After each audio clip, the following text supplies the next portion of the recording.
Imekuwa ni jambo zuri sana Kevin kuweza kuufahamu ukweli kuhusiana na ubaya wa mama yake, na wa kushukuriwa zaidi ni Linda kutokana na kwamba ameonekana kupambana zaidi kutafuta ushahidi. Sasa yote 9-10 Kevin atafanya jambo gani mara baada ya kugundua kwamba mama yake mzazi anahusika kwa namna moja ama nyingine katika kitendo kizima kilichofanyika cha kupigwa risasi kwa bibi yake na Mary.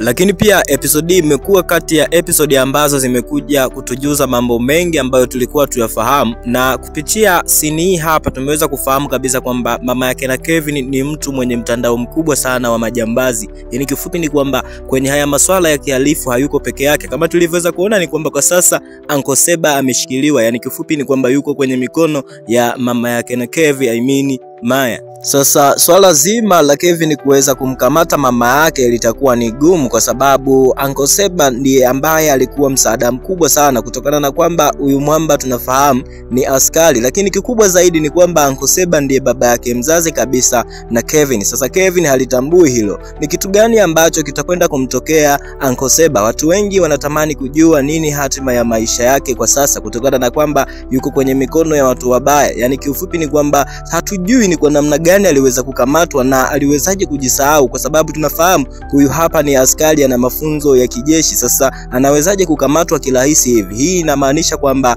mama yake na Kevin sio mtu mzuri kabisa. Yaani kifupi ni kwamba ana mtandao mkubwa wa majambazi. Naam, baada ya kukamatwa Uncle Seba, nafikiri mtu mwingine ambaye atafuata, next target itakuwa ni Linda, yani mama yake mkubwa na Kevin. Nafikiri huyu hapa atakuwa ndiye window linalofuata, kwa sababu anaonekana kuingilia mipango ya Maya, mama yake na Kevin. Sasa kitu ambacho kitafanyika hapa ni kwamba Kevin anatakiwa kuwa makini sana, kwa sababu muda si mrefu atakwenda kuwapoteza watu ambao wako karibu yake. Lakini ni vyema, kwa sababu kwa sasa Kevin anamjua mhalifu aliyehusika na kupigwa risasi kwa bibi yake na Mary. Sasa hakuna ushahidi ambao unaweza ukamkamatisha mama yake mzazi. Sasa lakini kuna kitu ambacho tunatakiwa tufahamu, ndugu wapenzi watazamaji. Pamoja na kwamba Kevin amefahamu kwamba waliohusika na kumpiga risasi bibi yake na Mary ni mama yake mzazi pamoja na Jordan pamoja na mdogo wake Eric, bado hajafahamu kwamba aliyehusika na kifo cha mke wake wa kwanza alikuwa ni mama yake mzazi. Yani bado hajalitambua hili. Sasa sijui ni kitu gani ambacho atakifanya mara baada ya kugundua kwamba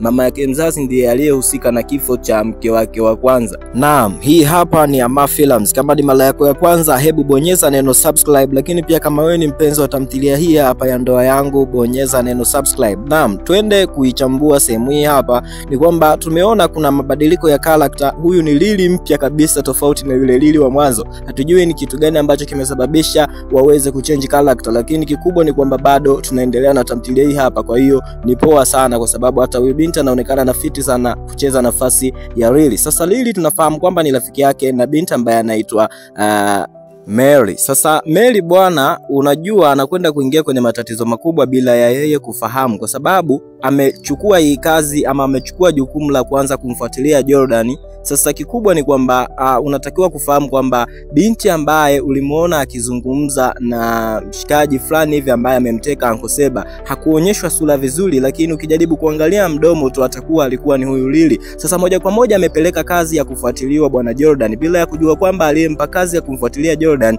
ni kijakazi wake na mama yake na Jordan, mama yake na Kevin. Sasa hiki ni kitu kikubwa pia ambacho wanatakiwa kuwa makini, kwa sababu wanacheza michezo na watu ambao ni hatari zaidi kwenye hii michezo. Yani kifupi ni kwamba ni wakongwe kwenye hii michezo. Lakini pia kuna mashaka ambayo Kevin ameweza kuyapata kuhusiana na swala zima la kusafiri kwa Uncle Seba. Hili swala limempa wasiwasi sana Kevin, ni kama amegundua kabisa kwamba huenda kuna kitu hakiko sawa kwa uncle yake. Yani kifupi ni kwamba kutokana na kwamba amegundua hii michezo ya mama yake ni michafu, huenda mama yake akawa amemfanyia kitu kibaya Uncle Seba. Sasa haya ni mashaka ya Kevin, japokuwa hajayaweka dhahiri kwamba anamhofia mama yake atakuwa amemshikilia mwamba ambaye wanamuita Uncle Seba. Sasa haya ni mazungumzo ambayo Kevin alikuwa akimueleza binti ambaye anaitwa Mary, nikimaanisha kwamba mke wake, mara baada ya mke wake kumwambia kwamba Uncle Seba yuko safari, mara baada ya kuongea naye kwenye simu. Kikubwa ni kwamba anatakiwa kufahamu kabisa Uncle Seba yuko kwenye hatari kubwa, huko ameshikiliwa na mama yake mzazi. Kama nilivyoweza kukwambia kwamba huyu hapa atakuwa ni Lily kabisa,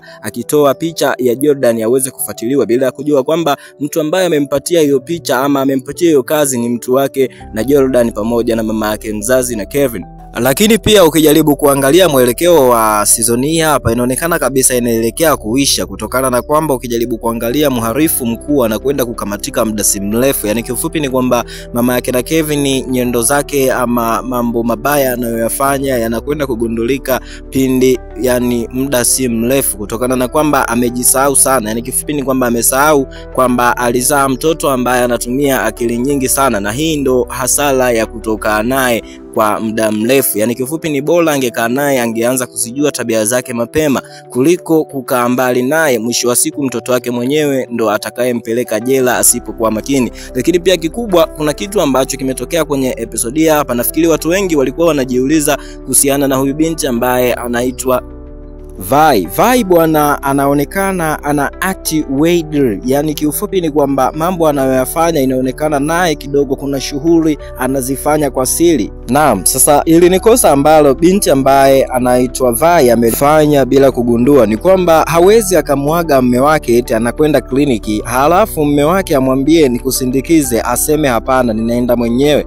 Halafu kijaribu kuangalia mavazi aliyovaa yanampa mashaka zaidi Mr. Jordan. Sasa ili ni kosa ambalo amelifanya binti ambaye anaitwa Vai. Tukumbuke tu kwamba huyu binti ni mjamzito, na nilishakuwa na wasiwasi muda si mrefu. Nilikuwa na wasiwasi muda mrefu sana uliopita ya kwamba huyu binti ambaye anaitwa Vai atakuwa na mipango yake ya siri ambayo anaifanya. Huenda akawa naye pia ni mshirika wa hawa watu. Yani kifupi ni kwamba huenda akawa ni moja kati ya vijana wa mama yake na Kevin ama mama yake na Eric, kwa sababu anaonekana ni mwanamke wa mishemishe. Yani kifupi ni kwamba huenda yuko kwenye ule mchezo ambao unaendelea kati ya mama yake na Kevin pamoja na vijana wake. Sasa tutaona tu ni kwamba hii kitu bado inaendelea. Kama nilivyoweza kukwambia kwamba hii hapa ni Ama Films, usisahau kusubscribe kwenye channel hii na chao.